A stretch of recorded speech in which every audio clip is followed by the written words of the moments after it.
Nous savons tous, mais n'avons toujours pas mesuré à sa juste valeur l'effrayant scénario d'une cyberattaque globale qui occasionnerait un arrêt complet des sources de courant, des transports, des services hospitaliers, notre société dans son entièreté. La crise du Covid-19 serait perçue à cet égard comme un léger dérangement en comparaison à une cyberattaque majeure.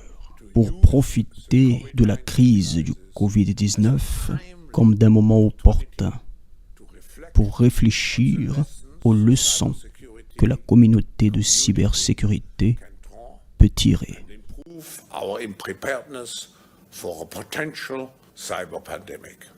Et donc, dans cette histoire de cyberattaque mettant à bas le système financier mondial, et qu'ils souhaitent, eh bien, ils ont mis en place ce qu'on appelle, enfin Klaus Schwab et son équipe, ce qu'on appelle le cyberpolygone. Alors, c'est un événement qui aura lieu, ce cyberpolygone, le 9 juillet prochain. Le plus grand exercice, je cite ce que raconte le Forum de Davos sur son site, le plus grand exercice de formation technique au monde pour contrer une cyberattaque susceptible, selon Davos, d'anéantir le système financier international. Qu'est-ce qui vous fait croire, Pierre Hillard, qu'une telle attaque est susceptible de se produire ?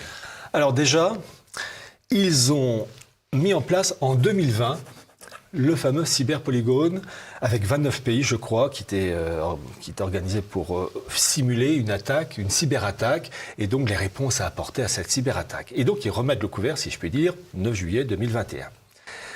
Alors, il y a une chose qui fait réfléchir quand même, c'est que, rappelez-vous, en octobre 2020, nous avons évoqué toutes les raisons qui allaient donc conduire à cette pandémie, etc.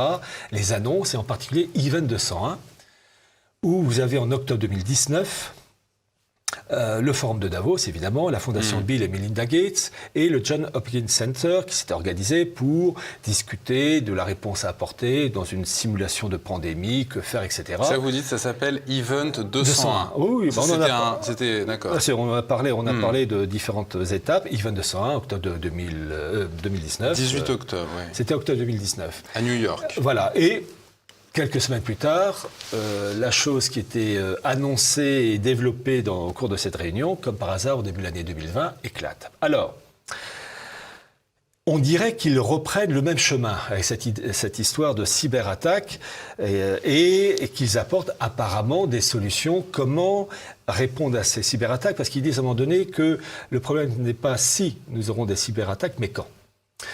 Alors, vont-ils vraiment aller jusqu'au bout ? Je ne peux pas vous le dire, je ne peux pas vous l'affirmer, mais on peut être quand même sur nos gardes pour un élément clé. En effet, le Forum de Davos s'est allié à une fondation américaine qui est très puissante, qui est la Carnegie Foundation, qui a le soutien, je ne peux pas vous donner tous les soutiens, mais vous donner quand même quelques exemples. La BRI, c'est la Banque des règlements internationaux, différentes banques, Goldman Sachs, HSBC, JP Morgan, Bank of America. Et Carnegie, c'est...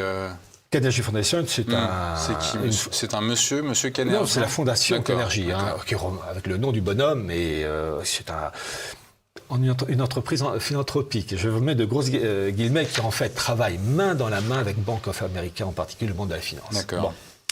Et qui travaille aussi avec la Commission européenne. Et la Carnegie Foundation et Davos, un forum de Davos, ont pondu un rapport en novembre 2020 qui s'intitule « Stratégie internationale pour mieux protéger le système financier des cyberattaques ».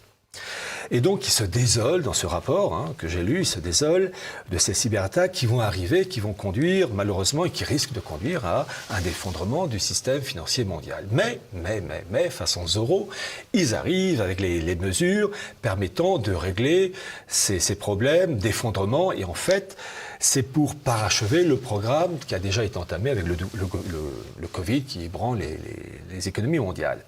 Et ils disent que lorsque ça va se produire, ils auront la réponse pour régler enfin ce problème de cyberattaque. Et cette réponse, elle est terrible. Pour contrer ces cyberattaques et donc régler le problème, ils disent qu'il faut fusionner les mondes de la banque, de la finance, des GAFAM, donc Google, Amazon, Facebook, Apple, Microsoft. Et même Twitter. Fusionner aussi le monde de la sécurité nationale, c'est-à-dire des services de renseignement. Et d'ailleurs, dans les soutiens apportés à la Carnegie Foundation, vous avez tout simplement les services secrets américains. Il n'y a qu'à lire, c'est dedans. De fusionner ce monde en un seul bloc. Et finalement, s'ils arrivent, à condition d'arriver au bout de leur projet, évidemment, ça c'est la théorie, et s'ils arrivent à fusionner ces mondes, ces différents mondes en un seul, c'est pour aboutir au vieux rêve de Hobbes, finalement, d'un immense léviathan planétaire numérique que j'appelle aussi technofascisme. Alerte, une cyberattaque sophistiquée de très grande ampleur touche de nombreuses institutions publiques et privées à travers le monde.